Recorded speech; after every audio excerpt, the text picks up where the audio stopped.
Hey everyone, it is your girl, the Tea Teacher. I am back again doing this interesting interview today on this windy day in Black History Month, basically.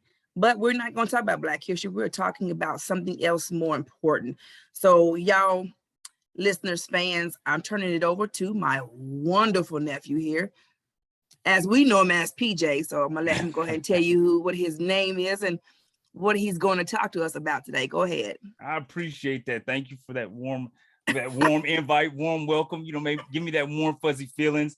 We done an interview before, and where I talked about one part of my business, which was the digital marketing aspect. But in a variant, we found that in digital marketing, you actually have to have something to market. And so today we want to talk about Visual Outlook Studios. Is a full service video production and editing studio where we do offset and we do in-house videos for different businesses just to help them get great better exposure. But I think today you wanted to dive in more about one of the services of Visual Outlooks, kind of like a subcategory, if you want to say, which is My Living Chronicles. Most definitely. In My Living Chronicles, I wish I could tell you. It was just, I woke up one morning, it was just put on my heart. It's like, hey, I take that back. To be honest, it goes back kind of like my childhood. And I'm going to expose my age right quick. So in them old Christopher Reeves movies, you had Superman, and I think he got beat up. So he had to go back to the Fortress of Solitude. He started pulling out these crystals, loading them up, and he started getting messages from his mom and aunt, uncles, whoever it was, people of his past, people that was on Krypton. And so with video production, I've always had kind of a vivid imagination. It's like, wow, we're at that age to where now we can actually record that. We can actually duplicate that process, with our elders, and just not for our own benefit, but for the benefit of those generations that's going to come way longer than we'll probably be around on this earth. Most definitely. And that also kind of told my age a little bit about that one. Okay. Because I do remember that episode on that one. And that is most definitely true because, like you were saying, our elders are slowly but sure leaving. We just lost one of our elders, one of our oldest elders in our family, and we have one left. And so a part, if not a huge part of our lineage, our history has died off. We know what we have been told, but basically not hearing from the horse's mouth, So that is this is a good deal because like you said, we have kids, we have grandkids, and it's gonna keep on going further down the generation long after we leave here. So it's a good thing to have it done. Now, my deal of it is to ask you is, what if you was to do the Chronicles and you would leave something behind, what would you leave? What would I leave? What would the message what are some of the messages you would leave for your offsprings and generation to come and on further? Okay, so as most people might not know, if you don't know me, know that I am I like technology. I like the innovation of new things. I can take this, for instance, with saying this, whether you have an iPhone or Android or whatever you have, we all hold pretty much the same amount of knowledge. But when it comes to wisdom is something that you can't get from these. Wisdom is something that is passed down. And it's usually passed down in the form of a story. Right. So when I say that I would, what my legacy or what, I'm saying, the thing I would want to leave behind is dive into those stories, get to know those stories, keep passing those stories down, or put yourself in a position to where you can document those stories so they can be told in first person. So that person actually gets to know, kind of get an idea of that person. They say a picture is worth 1,000 words. A video, a video is worth how many more? If we go and look at all the photo albums, we've had pictures together, And if there's not that one person there telling the story of what happened during that picture, when that picture was taken, it's lost in translation. Nobody ever know. Most pictures, people just get the point and ask them, well, who is that? So that's the base of, I guess, what I would like to pass down, what I would like to, I say, to procure for that next generation, for my next generation, generations after that, is don't lose the stories. You know, even going back further to our ancestors, you know, when they was running from the slave masters and they had the people that helped them, you know, along the way in them swamps and stuff, you know, they had quilts. They had blankets of different designs of where the next meeting post was going to be. Yes. And that is a story, because in each part of those quilts, each part of those swatch stickers, as they said on the quilts, they had like a tree. Okay, you had to look for that tree, or they had this person with this type of stick. You had, so each one had a different deal you had to follow by to get to freedom. And that was a story, because if you didn't get that blanket, and that blanket was passed on from on down from each generation, you would have never known where to go, you know. Or if they say, okay, in my family, on my mom's side, we knew that our ancestors came in through Aquila, Mississippi. Okay, and how they was being sold, and how my third grandmother on my mom's side, her slave master's son fell in love with her. Wow. And they fled. He fled with her. They left and went to another country. They went to Germany, if I'm not mistaken. And they started having kids together. So by the time they came back over here, it was legal for, you know, for a Black and white man to be together. So then as they kept on populating, and then but that's a story that was passed down. Right. Generation. My second grandmother, my mom's side, she was blonde hair and blue eyes. She passed for white for 30 years. No one ever knew she was a Black lady at all. Yes. So that's a story that's passed down, you know, from generation on down a generation. And, you know, even on our side, you know, we're family, niece and nephew. I have to say that in there more than one time. But, you know, we got ancestry that's passed down. You know, we got people over there in England. If it's not actually them, it's their lineage that's over there, but it also belongs to ours too. Right. You know, dealing with the Queen and everything like that. And just like you said, we have pictures of us together. Yeah. But if nobody was there to tell the story in that picture, then who's gonna know what happened? Yeah, nobody. No, they're gonna speculate. They're gonna speculate. They're gonna try to put, you know, I mean, put two and two together, you know, and I think we spoke about this, you know, we get the idea, and especially when it comes to pictures, just a factor. So there was color film a lot of the time when we start seeing some of these black and white photos and images. Now black colored film was a little bit more expensive. So if you was, you know, I mean, you couldn't afford colored film, then you did the best you could and you got the black and white film. But when we see black and white film, we all automatically think it's like, oh, it's older than what that color film was. So you know, I look at it as when you take those dynamics, when you take those things and you kind of separate them, and you try to make them feel older than what it is, you lose that connection. There's a distinction. Mm-hmm. and so when we take a lot of, and some of the services we offer with this is one is being able to animate a photo. So essentially we use some technology, some rendering, to where we could actually take a photo of something that was taken in like the mid 1800s, go ahead and correct the photo, take all the scratches and everything out of it, and then animate it. Now we can't put any voices to it, but we can animate it to bring that person almost to life, like they was blinking, moving their head, looking around. So you actually get that nostalgic look for them. You know, okay. with older photos. You know, dealing with right now, the three biggest parts of my living chronicles is is of course the story told in the author's voice. Yeah. So getting the camera in front of that person, interviewing them, asking them those questions, so you can actually understand their story, their life. The next is what I like to say is the Lovebird special, where we take couples, then you want to know, it's like, hey, where did y'all meet? Dive into, what was their story together.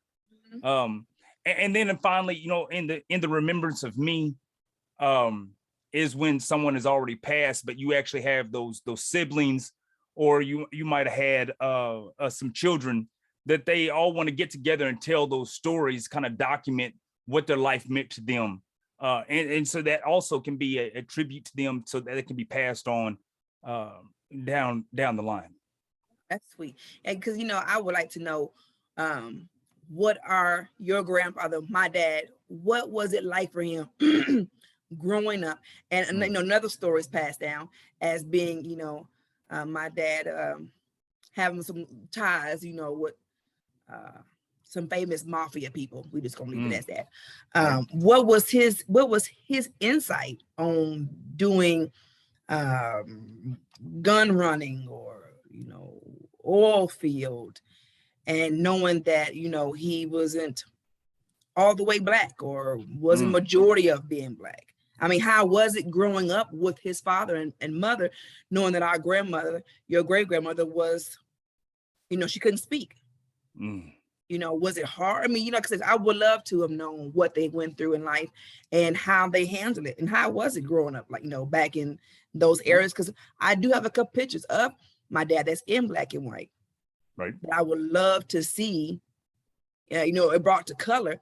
But, just thinking about it, one of them, I asked my mom when she was alive, what year was that? I'm thinking like in the 50s, 40s, because they had the button down cap and, just looking, just, my God.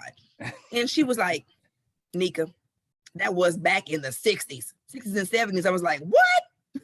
Yes. He looking like this. So, it was crazy. And then, what was his outlook on having kids? Was he ready for kids? Did he have a certain number of kids he wanted to have? Did he just want to have kids by one woman? So there's a lot of questions that I wish this type of technology would have been back then. Right. So we could have captured more interviews, more history, and more stories. Then now we can look back and listen to them, or hear them, or, see the pictures move and blink and all this and smile. Right. I would say one of the biggest struggles, if anything, and it's not a struggle that can't be overcame. It's just in I guess making people comfortable enough, not just to air out their dirty laundry, but to show being vulnerable is actually a strength. To show that, hey, yeah, you might have went through this. Speaking about, some of our lineage, they might have went through and understood what the one drop rule meant, what Jim Crow era and all these things, how it affected them. But for them to actually sit and open up about it, instead of, just bottling it down and trying to just get through like it never happened, to be able to open up about it, it actually would give more insight on how to handle some of the issues today. It would be a more of an easier way to handle it. I didn't really think about it like that. I know, like, listening to my grandmother on my mom's side, she told a lot of stories, a lot of stories that she had to endure, has been in the cotton field and corn, and having to work for other people, and just some of the stories that her parents had to go through as being slaves. It was hard, being in the in-house, a field slave or a house slave, and you couldn't tell them people no, because if you did, you could lose your life, a limb. They're gonna take it regardless. So as growing up as being multiracial, I've heard a lot of stories, and it sad stories, good memories, sad memories. But I just wish that it would we would have known more of it, I guess, at that time. It's like you said, people start trying to hide secrets. I mean, because they're gonna come out regardless if you hear or not. And I think I wish it would have came out more in depth if they would have just told us, hey, up front, instead of hiding the secrets. Well, I can't tell don't tell the grandkids this, or don't tell the kids this, and keeping things under wraps to where you let it come out. I mean, it didn't happen. It's going to happen. We're going to experience it. Let it come out. Yeah. Because like I said, we have kids, and half of our kids don't know half of our family members, because why? We don't never like getting together. And if we do, there's some stank going on. There is attitudes, there is segregation, and then you got 5 different or 6 different parts going on, and you like, well, wait a minute, who's your part? And like I said on my live one night, well, a couple of nights ago, a couple of nights ago, maybe my last night. Well, anyway, we was talking about like different hair textures. That's how, to me, I see our family on our dad's side. You got the Can-Two hair texture, you got the Just For Me, or you got the Blue Magic, or you got the Royal Crown, or the BO5. It's just we don't know how to all come together and work together. And while you bring that up, I mean, colorism and and the idea of being separate. They came up with that saying, divide and conquer for a reason. And I think this goes back to like Roman days, to where if you can put a separation, or allow people to put a separation either in between class, race, or any sexuality, whatever you want to do, then someone was always going to try to assume the dominant, and someone was always going to assume someone to be the submissive or the subnet. So even when we look at, when you talk about the different hair textures, and I heard an interview, and I want to say it was Floyd. No, it was someone, and he was talking about his son, and they said, "Oh, your son got good hair." He said, "No, don't do that." He said, "That's colorism." He said, "We all have good hair, whether it be, the silky soft and long and straight, to whether it be, the kink afro, to wherever it may be, that we all have good hair. It's just a different type." Right. That's right. Right. And so when we start taking away, when we start finding the beauty, in the difference of people, we'll stop trying to separate and stop that how you say that old way of thinking of, oh, well, because we're separate, there has to be a higher or lower. No, they could be separate, they can be different, but it can all be on the same plane, because there's going to be something beautiful and everything different. Right. That's right. You're true. That is true about it. That is. Yeah. And I've heard of interviews, dealing with hair textures and stuff like that too. And that is due, because, everybody have different hair textures, but it's all the same. To me, it's all the same. Now, when can we look for this coming out, and where is it? How far are you trying to get this to go? So not to put the cart before the horse. We've already might trip out. Yeah, we've already started taking bookings. So we are open, for the public. Right now, we're not taking any, because we're trying to let this whole COVID thing pass. Oh, yes. So it's going to be easier for us to come to the client. And so a lot of the questions that we've got is like, how much does this cost? Well, it depends on the scope of the story. Excuse me. That was my next question too. When was the booking and the prices? Yeah. And it all depends on the scope of the story. So, I mean, if you have a simple one shot frame, we're just going in and come and talk to you, that's going to be a different price associated from, hey, look, we want to get some footage of our old family plot, our old homestead. We want to get, we want to throw in some of these pictures of, it kind of like breaks down the family tree of how we got to here. These things can't just all be just say, hey, look, we're just going to clump some and lump everybody's story together and just give you one set price. Because I think by doing that, it gives you, it doesn't give the storyline justice.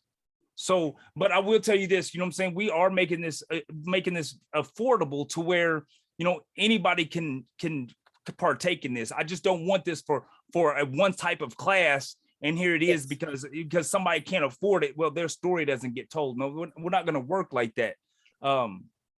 So this is going to be something for everybody.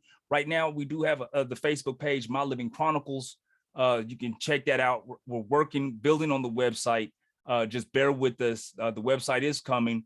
I'm trying to one of the things before I'm trying to think of everything that's been asked that I can go ahead and tell you. Oh, when it comes to the recording, okay, so we know that people lose these, and CDs get scratched. So we actually offer cloud storage. So with a link, this link can actually just go straight to your folder with all your assets. So that way it can get passed to whatever family member you have. They might be able to download it, but they can't take it from that locker. They can't take it from that folder. So that way we're always going to preserve that for you. So because we know things come up missing. Your computer might get corrupted, or you know what I'm saying, or something might happen. So to have that backed up to where, you know what I'm saying, it's like, hey, you still have access to it. I think it's very important and very reassuring, you know, to where. So basically like a museum of memories. Exactly. But with your own login, with your own link, to where it's not public, but it's designed just for you and your family to go in and partake on that. So, and two, you know, you can't, now I'm just asking, you can't have access to nobody else's memories. No, unless they give it to you. Two, another question is, how far are y'all willing now, once the COVID has died down or whatever, how far are y'all willing to travel? And is traveling too far? Is that costing more money for this project? Yes, there will be a mileage fee. There will be an associated cost if we do have to travel. I do have plans on networking with a few different videographers across the country, to where we're going to try to make this, if me, myself, and I, you know what I'm saying, can't make it there specifically, well, the interview and everything can still happen. And then all the editing rights and everything, we'll do everything we can from here in-house. And then, you know, and then be able to give you the access to your video, to your assets.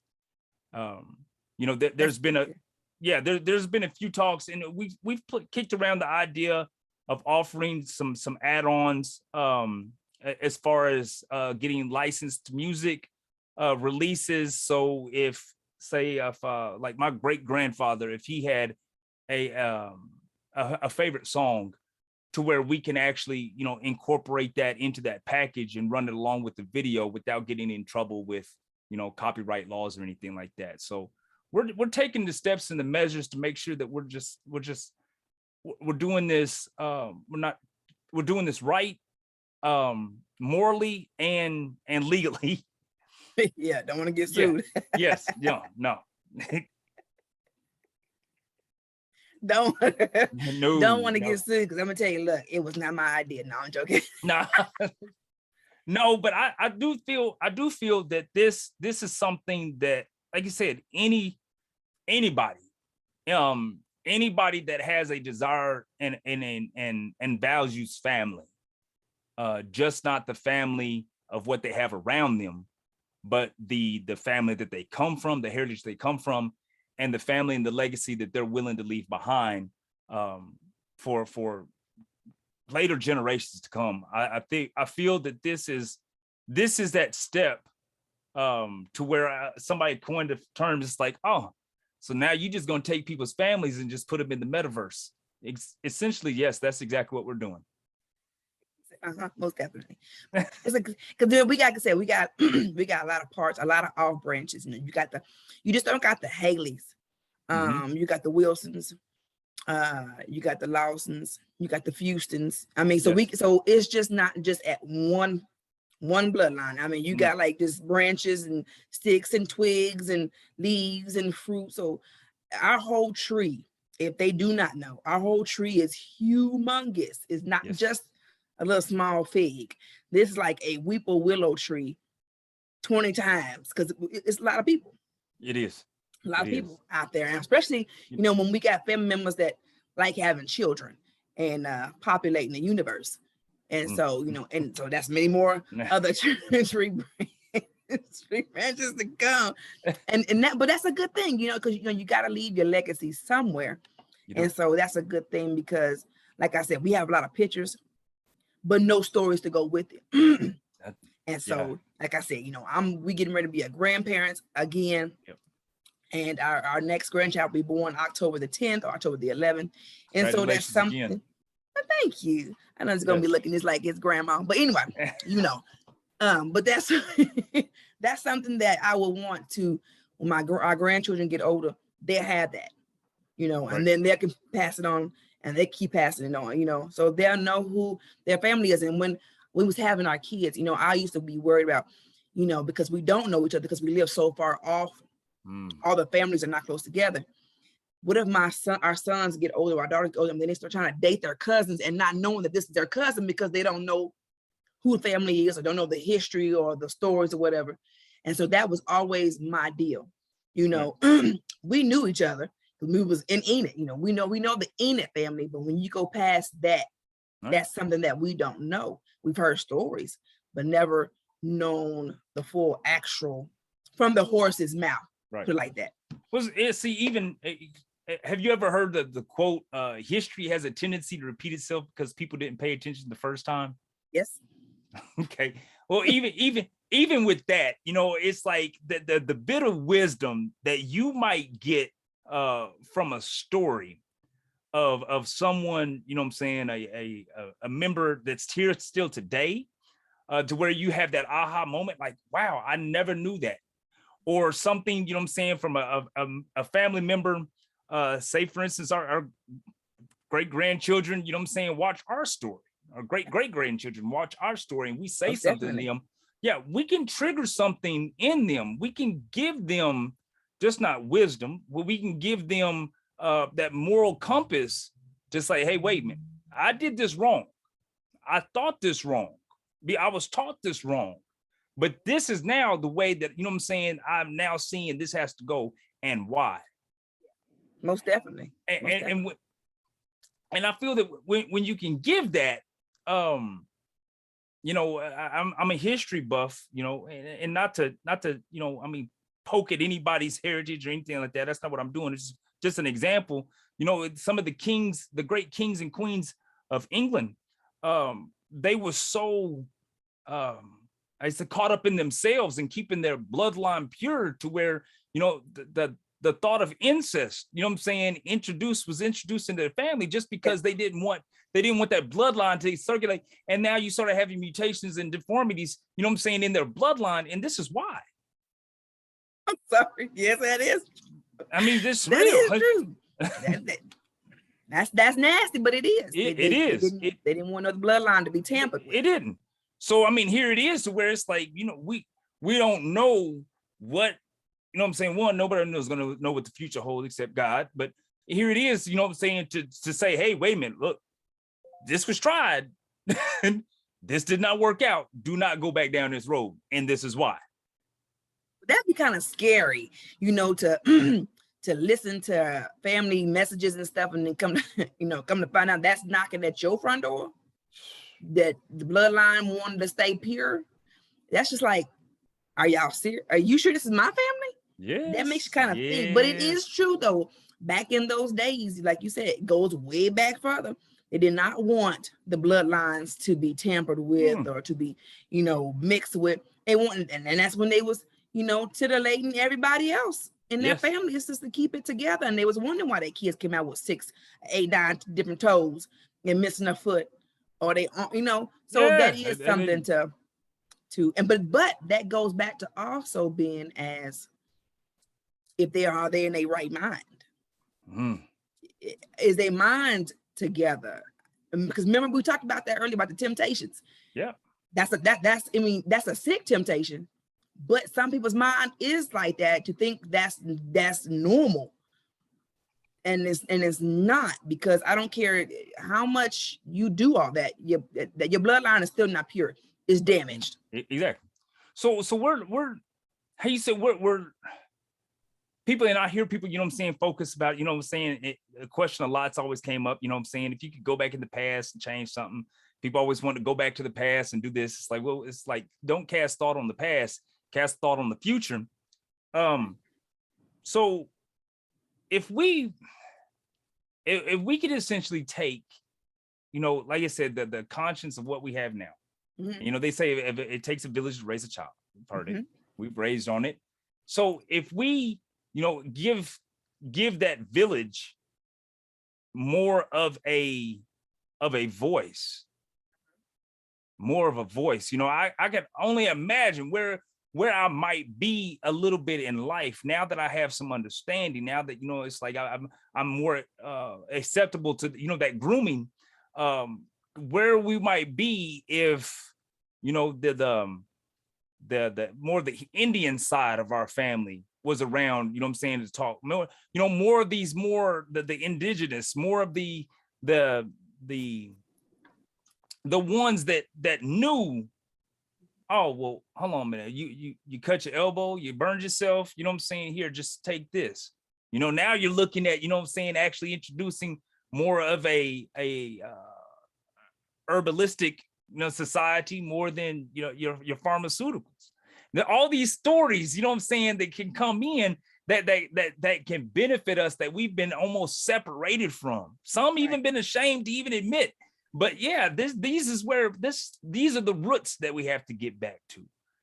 Definitely. I can't remember a time that you know how your parents tell you don't go outside with no shoes on because you're gonna cut your foot. And so I'm the type of person I like going outside with no shoes on. I do not like shoes. I like letting my toes. Yeah. And so we lived in Enid, Oklahoma, down there, as they used to call it, the Ville. Okay. And we was outside. I was outside playing with no shoes on. I cut my foot from one end to the other underneath, and like to the bone. Ooh. My mother didn't take us to no hospital. She didn't. She packed my foot with charcoal soot. She made a paste, and she packed it real good, and she wrapped it. And do you know, to this day, I'm 41 years old and do not have a scar on my foot. Similar situation happened with me. It's like, man, my grandma bought me this He-Man bicycle. It was like almost like the first. Oh, yeah, I love that bicycle. Me, yeah, it was He-Man. So I was coming out of the driveway, and we had a really pitched down driveway. I was coming out of that driveway, and hey, look, I was bound and determined I was gonna hit this corner, and the bike hit some sand. It hit some sand, and so the bike went one way, and I went the other way. And when I leaned over, it's like I caught the curb, and then like the whole side of my face, you know what I'm saying, was like almost road rash. And so it was maybe a week or so.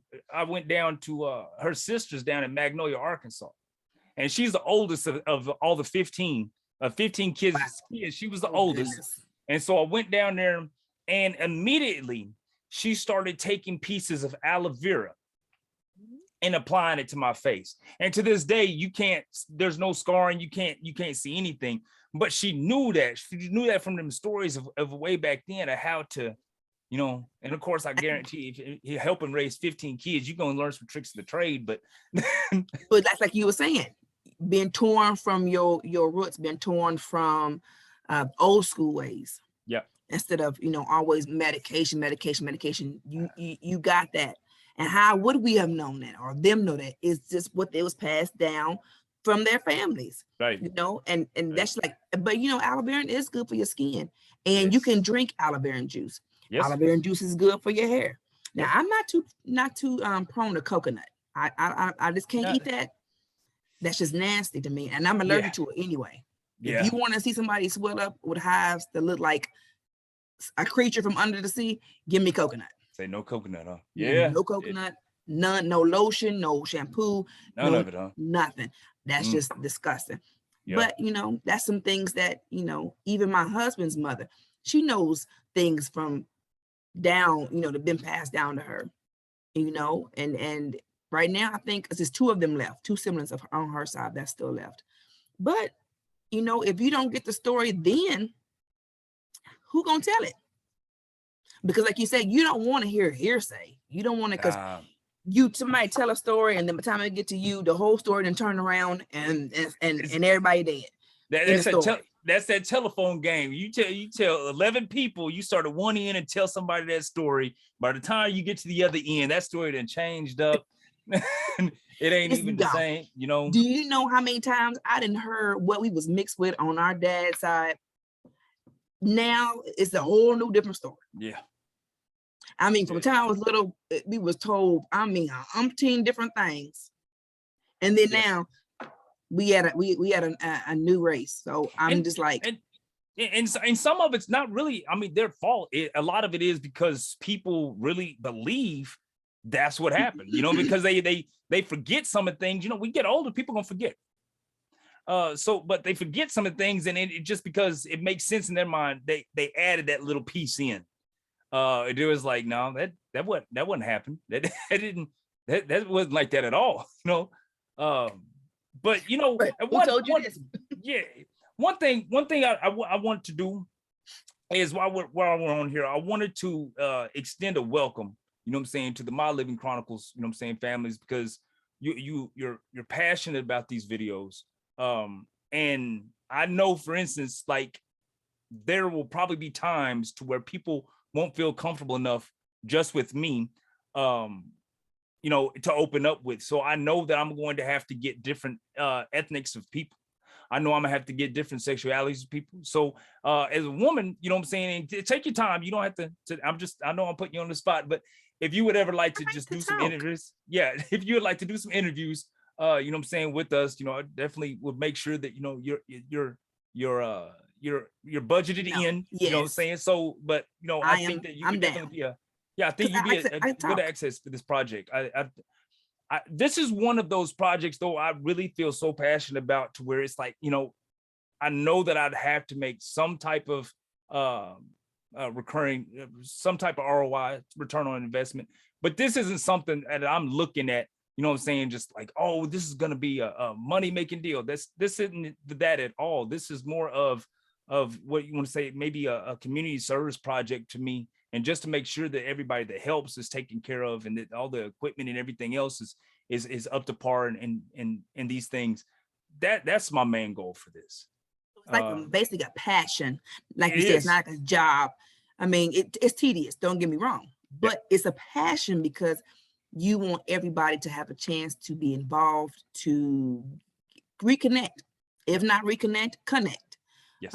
With their lineage, their familyhood, their livelihood. Just, I know I've seen on TV where I've seen people that was adopted by two different families and hadn't seen each other in years, and then finally come back together again.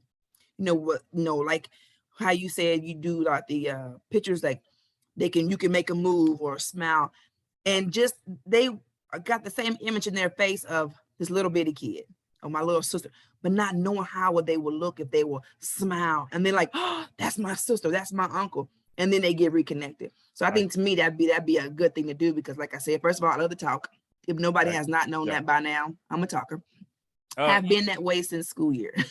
You know, you just saying that, I mean, that opened up a whole another dynamic, another bloom of this flower, is that you know, of course, you know, people realistically, people, there was parents that wasn't ready. There was reasons, there was circumstances, you know what I'm saying, to where children was separated from their parents for whatever reason. You know, either giving it up, taken away, or whatever.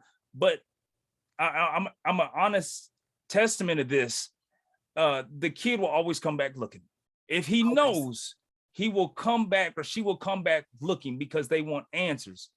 And to actually invest in just a little bit of time, you know, to actually to secure your place, to give them answers, you know, that to me, that sounds like almost like a responsible thing, you know what I'm saying, to do, because nobody wants to be left just not knowing.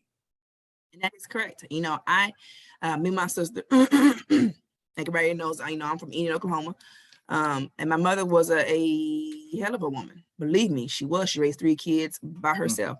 And my dad and my mom got divorced, I think, when my sister Tina was a young child, maybe older, I don't know. But I always used to wonder why, growing up, seeing my dad drive these Cadillacs with the little wheels on the back of the car. And I'm thinking, man, my dad got some money, you know, he's rich and things like that. And then I'm like, he's just another human. But then I also thought, what did we do to deserve my dad not being in the house? I always, you know, I saw other kids, both of their parents in the house. I'm thinking like, why our dad's not here? You know, and then I started getting angry because I'm thinking, nah, look. And I used to ask him, Dad, why come, you know, what happened? And he said, well, Nika, he said, sometimes people grow apart. That's all he will tell me. And then when I got older, I found out that I had older siblings. Yeah. And I'm like, what? You know, when did this happen? And then, you know, was when we all came together, reunited or united. And my dad used to be like, well, have you saw your brother today? And I'm thinking, not remembering. Yeah, I saw my brother Rick, but not remembering. He talking about, you know, Frank Jr. And it was just something knowing that, first of all, my dad wasn't in home with us. And secondly, we had older siblings that we didn't know nothing about until I got a certain age. Matter of fact, I did not know I had other siblings until we moved back to Enid. When we came, well, we hadn't moved back then. I was 12 at our dad's funeral. Your grandpa, my dad, died when I was 12. And then that's when I knew we had older siblings. Now, Katina knew. But as me being the youngest out of all the siblings, I didn't know. Wow.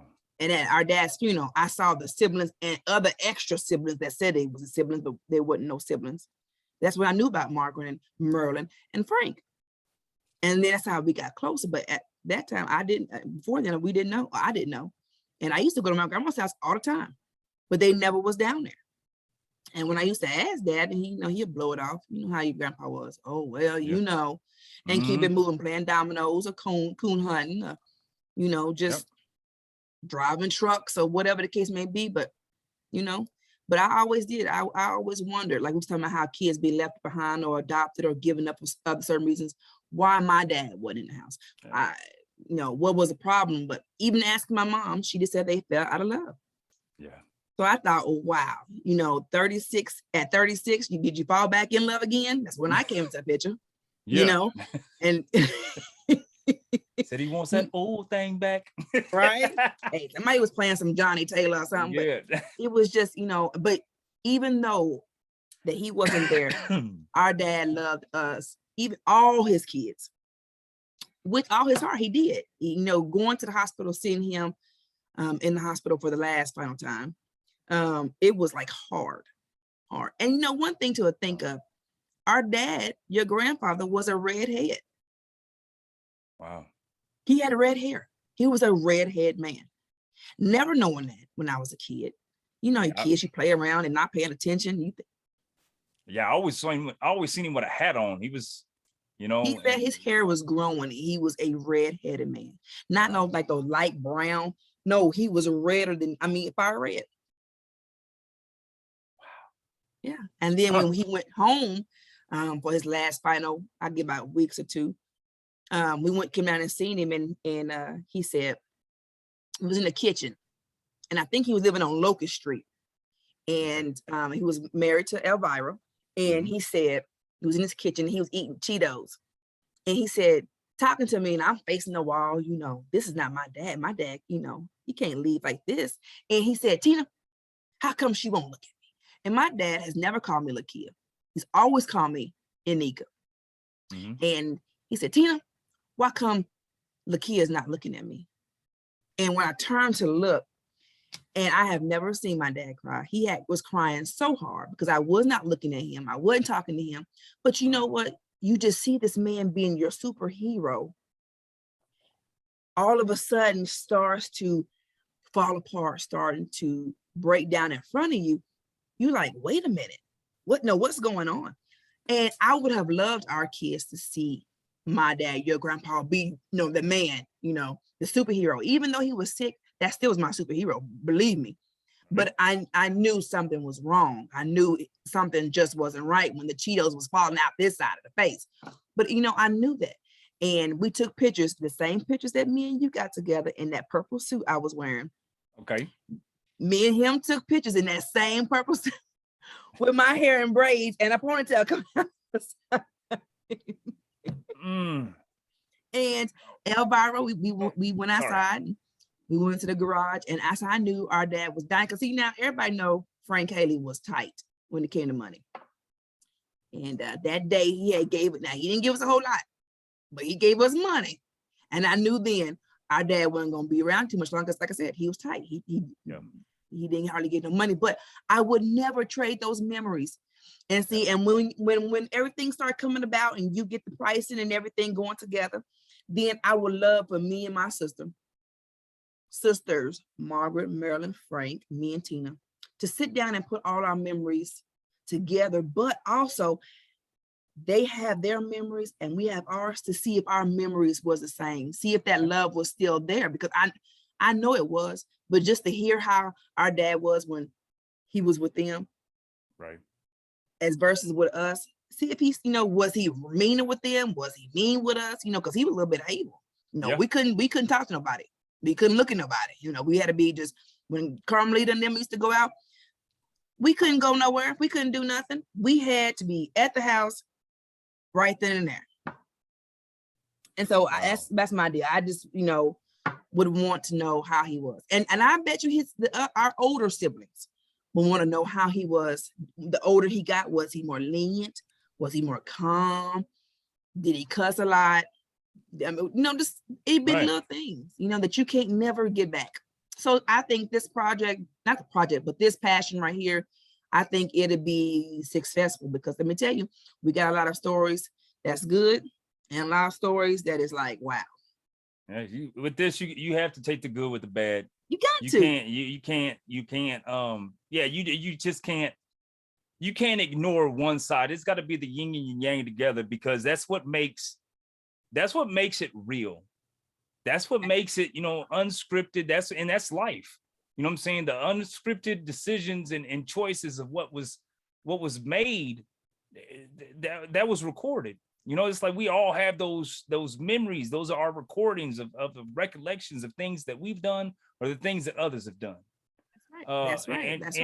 And to get us to acknowledge those recordings enough to be able to pass them on for the benefit of the love of family, the love of not to be shamed, not to, so anybody can do one of these, nothing like that. No. But to say, it's like, hey, I loved you enough to say that, hey, look, I know, and I'm not trying to be morbid, but I mean, I would just like to be realistic, is that everyone has an expiration date. We don't know what that date is, but everybody does. It's inevitable. So to take those steps and saying, hey, I need to do this. It's a small, a small thing. I need to do this just for the sake of saying I love you for a future time. Just not to you, for somebody you might not even know. That's right. And I made sure, when we start having our kids, I make sure because like I said, at that time, our mother was already gone. She died when I was 17, she died in 98. So, and then our brother, he died in 2000. So when we start having kids, Tina's kids knew our mom and knew Rick. They didn't know their grandpa. So when I started having kids, we made it a pact to where we will show our kids, as young as they were, this is your grandma and grandpa. These are your uncles. These are your aunts. Even Margaret and Merlin and Frank. We made sure they knew who their aunties, their uncles was, regardless, if we all didn't get along, the kids, their nieces and nephews would know who their family was. And I think that I think you just hit on the nail, the nail on the head, is that one thing that we can rest assured on is that as these generations start passing out or start, moving on, that next generation, kind of like with us, it's like okay, that was y'all's food. I'm not, you know what I'm saying? I'm not carrying that Do with us. torch. Yeah, it ain't got nothing to do with me. I'm not carrying that torch. I didn't sign up just because I'm on your bloodline. I didn't sign up to this, you know what I'm saying, to carry around a whole bunch of burden, a whole bunch of, you know what I'm saying, strife and stress on my life that I have nothing to do with. That's right. That's true. Because like I said, I thought we was just, I knew we was related. I just thought, you know, we was distant cousins. And then when it came out, we was aunts and nephews. I was like, what? Are you sure? Him? Yeah. Yeah. And then you said, yeah, she's gonna make it be known I'm her nephew. Yes. Okay, because I have that privilege. It's a privilege. And to all my nieces and nephews, it's a privilege. Like you said, you know, what one sibling goes through with other siblings, the kids, the nieces and nephews have nothing to do with that. That is between the siblings. And like I told my brother's daughter and son before, well, son, we found out that Rick's son got killed in 2012. So we never got a chance to meet him. But like I told my niece, regardless, my love don't never change. Our love don't never change for our nieces and nephews, not even for our siblings. Yeah, we argue and fuss and fight, but you best believe at the end of the day, if that sister or brother say, hey, I need you right now, I'm dropping everything. And I know my other siblings would too. Yeah. And that's just how the love that we got for one another. Now we Frank's kids. You best believe that. And that comes out sometimes. More likely in our looks, because the older I get, I never knew that dad had freckles. But I tell you, the older I'm getting red freckles. My mother don't have freckles. My grandmother doesn't have freckles. It's coming on our daddy's side having freckles. Wow. And I'm like, wow. I'm like, what, red? Yeah, I have little bitty red freckles. Tina has them too. And I'm thinking, okay, this is something different. Yeah, that's that lineage coming through. That's it. I'm saying the closer you, the further on down the line you start moving, that's that lineage just coming straight on through. It does. And the more and more older I get, the more I talk. Everybody say I talk more Southern. I don't know how, but I guess I do. Hey, I'm just who I am, and who I am is what I am. So I just go with it and just keep doing it. Like I said, this is going to be a wonderful deal to do, and I am down to do any interviews, whatever I have to do to get this done. I'm trying to think how it was said. He says, I'm who I am because who I'm not, I'll never be. And also, you know, don't ever forget where you come from. That is true. Because how can you forget where you come from or go where you're going if you never know where you come from? Yeah. You have to be. So y'all, I love this interview. Sweetly, it's been amazing. Y'all get with him, go check him out. He's on Facebook. Give him your information before we leave. Yeah, right now, personal page is it's Ray Isaiah Lawson. You know, I've had that page kind of, well, you can apply to be a friend on there. But for the public pages, you know, we have Visual Outlook for the commercial film. Of course, My Living Chronicles on Facebook and Instagram for, you know what I'm saying, your legacy videos to capture those stories of your family. And of course, if you need any type of marketing advice, consulting, or, you know what I'm saying, or just need some services, you can always reach us at digitalworks.io. Yeah, I've heard it here first on the T Teacher podcast, and we'll be up on the T Teacher YouTube channel. And it's going on the Good Morning with Anika White. And if y'all wonder who that is also me. I know I have different personalities. No, I'm just joking. I'm just joking. I don't, but that is my name. I'm always will be a Haley, but my marriage name is White. So, but go check him out. This will be a wonderful deal, y'all, to pass down the history, pass down the message from family generation, and let it keep going, because every story is a testimony. Yes. And if testimony is a story, so let it go, let it flow. I appreciate you, you know what I'm saying, in this platform. Thank you for bringing me back on again, you know, and definitely. Yeah, definitely. This ain't gonna be the last time. I'll stop back in. You know, it's like I said, there's books, there's other things that, you know, I feel in our future that, you know, that this is a good start. Most definitely. And y'all, excuse the little tongue tied on him because he's so excited talking to his auntie on live. So, so y'all just excuse that. You know how family is. And wait a minute, I think you is the oldest, right? How old are you? 44. Yeah, I would thought. I'm 41, y'all. So yes, you know, just think how beautiful I am. That's why he's so handsome, because you know the bloodlines. Okay, y'all. Y'all stay tuned. More to come. Love y'all.